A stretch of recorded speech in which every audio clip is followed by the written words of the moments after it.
This morning on the Ag Issues program, pleasure as always to bring on to the program Roger McEowen, professor of agricultural law and taxation at the Washburn University School of Law, as he joins us on the program this morning. Roger, good morning. How are you? Good morning, Greg. Just fine. Good to be with you. Good to be with you as well. And two things that we know going on right now, at least from my perspective, are my allergies, but more importantly, the prescribed burning that we always see as a tradition in the Flint Hills as well. Yeah, well, those two might be connected. I'm sure that the material in the air is not helping your allergies any. Yeah, absolutely. And, so much of this, as you see, that takes place done with the prescribed burning, but there's a lot to look at underneath that as well, and specifically looking at the rules and regulations of prescribed burning. It's very critical, as we all know, a component of rangeland management, but also needs to be done in a proper way, too. Yeah, that's right. And Greg, I like to do this program with you each spring, just kind of as a reminder to people when we go through the rules again. But it's March 17. I wasn't planning on doing this until April. It just seems to me this year there's burning going on. Maybe I'm wrong, but it seems that we're really early this year in the amount of burning that has already occurred. I don't know what your thoughts are on that, but the second week of March, mid-March, and there's a lot of burning that's already done, and we just heard there's snow in the forecast for this week. So are we jumping the gun, or I don't know, maybe there's a management strategy associated with that. I don't know whether you have any thoughts on that or not. No, and last week when we went out to the Farm Profit Conference in Solomon, there was, and more specifically west of Junction City, in between Junction City and Solomon, a lot of smoky haze in the air, and especially on the way back, because like they were talking about today, they had a temperature inversion. So basically what that means is whatever smoke is in the air gets trapped closer to the ground, and you would have sworn it was ground fog up until you drove through it, and then you realize with the smell of smoke, it was out there. And to me, and I could be wrong as well, to me it seems earlier than normal of what we normally see, and when we would see it too. Yeah, well, we'll see. I'm sure those that are doing it know what they're doing, and it's fitting into their overall management of their pastures, but it does seem early. But it is, as you mentioned, it is a critical component of rangeland management in Kansas as well as the entire Great Plains, because it's a way of reversing and controlling the negative effects of woody plant growth and its expansion, which damages native grasslands. And it does limit the risk of wildfire. So it's a good thing from a management perspective, but what we need to go through, of course, is the state of Kansas has rules in terms of how you conduct a burn, and then there are concerns about liability and casualty risks associated with the fire if it gets out, as well as with smoke. But farmers and ranchers in Kansas do have a right to burn. There's no ban on it. It's just there are rules that need to be followed when you do it. Yeah, and there's a difference, because some people are thinking, listening to this, that, well, what about these counties, and I can't name any specifically, that have burn bans during this time, or especially in a drier drought situation, but that normally is not include agricultural burns, because most of the time they are exempt from a county-wide burn ban in that aspect. Yeah, that's right. The Kansas regs do specify that the open burning of vegetation and wood waste and structures or any other materials on any premises during the month of April is prohibited in certain counties. And that's, the list of those is Butler and Chase, Chautauqua, Cowley, Elk, Geary, Greenwood, Johnson, Lyon, Marion, Morris, Potawatomi, Riley, Sedgwick, Wabunsee, and Wyandotte. So a lot of the counties around here in the eastern third of the state. But certain activities are allowed even in those counties during April, such as the prescribed burning of ag land for the purpose of managing the range or managing your pasture, as well as the burning of CRP land, that is, as long as you conduct it in accordance with the prescribed burn rules in the Kansas administrative regulations. And even in those counties that I listed, open burning is allowed if it's carried out on residential premises that has 5 or fewer dwelling units and is incidental to the normal habitation of the dwelling units, which is what the reg says, unless it's prohibited locally by any local authority that has jurisdiction. And open burning is allowed for cooking or ceremonial purposes on public or private lands that's regularly used for recreational purposes. So, there are limits in some of these counties, but it doesn't apply to ag, and it may not apply in other situations too if you fit within the rules. And that's the point of why we're talking about this morning. Yeah, and as an example of that, and I don't know all the details, but they had issues on a non-agricultural burn, I believe it was on Friday, in and around the 8 Center area. Yeah, my understanding of that is that there was a fire, a burn in a backyard that had occurred several days prior, and there was a log, it turned out, that was still smoldering, and those very high winds that came through reignited that and caused a problem in the 8 Center. So we have to, in those situations, we have to make sure that a fire is out and completely douse it with water in those situations, and check it again and check it a third time. Make sure it's out, because a really strong wind, if there's any ember that's still there, can reignite that. And that's what happened in 8 Center. Or you go to the unfortunate, more extreme of what happened in Stillwater, Oklahoma, with all those winds. And unfortunately, you had several structures within Stillwater, Oklahoma itself that got burned down too.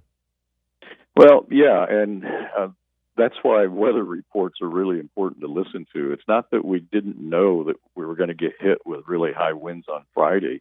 I kept hearing those reports days in advance, and that was something that we're telling the guys that work for me, and they tend to work on Thursdays and Fridays at my place, that, look, Friday's going to be rough. We can't burn anything. We can't start anything on Thursday.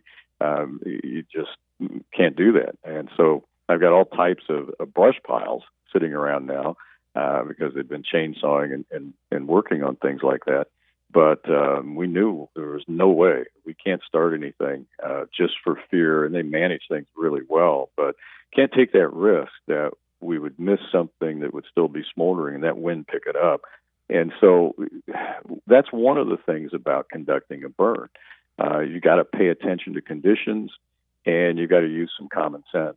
And in this one, unfortunately, we knew that there was going to be a lot of dirt and dust and smoke blowing around if there was a burn that was conducted that could create issues, because we knew it was going to be bad on Friday. Now, with the farmers and ranchers that are out there, if their land, of course, the prescribed burns that are out there have to be supervised, obviously, until the fire is extinguished. Occasionally, sometimes, that fire can get out of control, even if it's after believed to have been extinguished, and go into an adjacent property, potentially having some type of property damage. But this is where, Roger, you get into the legal liability principles of everything associated with this. Well, that's true, and it's a negligence principle in Kansas. So there's no strict liability if your fire gets out of control, you're doing a controlled agricultural burn, and something happens, the wind shifts and it blows it onto a neighbor and creates a problem for them, creates damages. You're not strictly liable, because the courts have been very clear that the standard that the courts are going to use to determine liability is based on whether you were negligent or not. Well, because of that, then it kicks back to, in large part, have you followed the rules, the regulations that are in the regulatory code in Kansas for conducting that burn, and have you followed those guidelines? That's going to be the first place that the court would look to determine if you were negligent. Obviously, if you didn't follow those rules, that's pretty strong evidence that you were negligent. So you need to know what the rules are and then follow those rules. You do have a right to burn, but you got to do it in accordance with what the administrative rules are on this. A question I just thought of that's not necessarily, well, it is within the realm of that, but I don't know how many years ago this was when they had accidents that took place on the Kansas Turnpike, just because of Matfield Green. Because of the smoke. But that's also one that, you're going through that. Obviously, as a driver, if you're on the turnpike, you have to be aware at this time of year of that situation where you could see some pretty heavy smoke in some of those areas along the turnpike. Well, that case is about 30 years old now. Actually, I think about 31 years ago. That was the Matfield Green, what is known as the Matfield Green incident. And that was a situation where you had a rancher that had been conducting burns for many, many years in that same area. The wind shifted on him, blew it over the turnpike, and he was following most of the rules. I won't say all of them, but it was doing a real good job. He knew what he was doing. He knew what the rules were, and he was following those. And even had the state patrol that was out on the turnpike that was warning motorists that now the wind had shifted and was blowing smoke across the turnpike. Well, you had people that drove into that. They weren't stopping the traffic. They were just warning them. And you could see it. I remember, now that you bring that up, I remember looking at the documents that had been filed in that case. You could see the smoke across the turnpike 2 miles in advance. And so some people took a chance, went through that, and panicked and stopped, and then got hit from behind. And of course, you had casualties, and it was just awful. And the rancher was just beside himself. You can imagine how bad he felt about things. But out of that was not a very big fine, primarily because he was following the rules. There was a little bit of a fine, but, he had to go through the court process, and it was an absolute traumatic event for him and his neighbors down there. But it reestablished the principle that it's a negligence principle, and if you're in compliance with the rules for conducting a burn, you're probably going to come out okay. And like I said, it was a relatively small fine given the tragedy that occurred in that case. But we don't want to see any of that happen anywhere, whether it's the turnpike or not. So let's walk through what the rules are. I think that's the key point here. Talking about prescribed burning taking place in the Flint Hills area and talking about the rules and regulations. Roger McEowen, professor of agricultural law and taxation at the Washburn University School of Law, is joining us on the program. Roger, another area we want to cover, you have titled it, intentional interference with real property. Talk about the legal principle here. Yeah, again, the general rule is negligence, whether you had conducted the burn in accordance with the regs, whether you were negligent-free or not. But there is another legal principle that can apply in open burning situations, and as you mentioned, that's intentional interference with real property, and that's related to trespass. And trespass, a good definition of that is it's the unlawful or unauthorized entry of a person upon somebody else's land that interferes with that person's exclusive possession or ownership of that land. And so an intentional trespass is the intrusion on somebody else's land without the owner's consent. But there can be many other types of physical invasions that cause injury to that possessory right of a neighbor to possess their property. That there are a lot of those that can be present in agricultural settings. So, for example, some of these cases get weird that I've seen over the years. Dynamite blasting. There was a case where a farmer was blasting stumps out of a field, and there was a nearby mink farm, and it scared the mama mink. And mink, when they get scared, they cannibalize their young. And so you can imagine the horror of the mink farm owner when he realized that he just lost a whole bunch of his, I don't know what you call it here, herd or stock or whatever. I don't know what the term is with respect to mink. But that's a weird one. So dynamite blasting, flooding with water, residue from oil and gas drilling operations, creating a fence that encroaches on a neighbor, unauthorized grazing of cattle, cutting timber on another person's land without authorization, as well as prescribed ag burning activities. So you have the right to possess your property and use it the way you want and exploit its potential natural resources, but that's only a qualified privilege because your neighbor has the same right. And so you've got real close concept with nuisance here.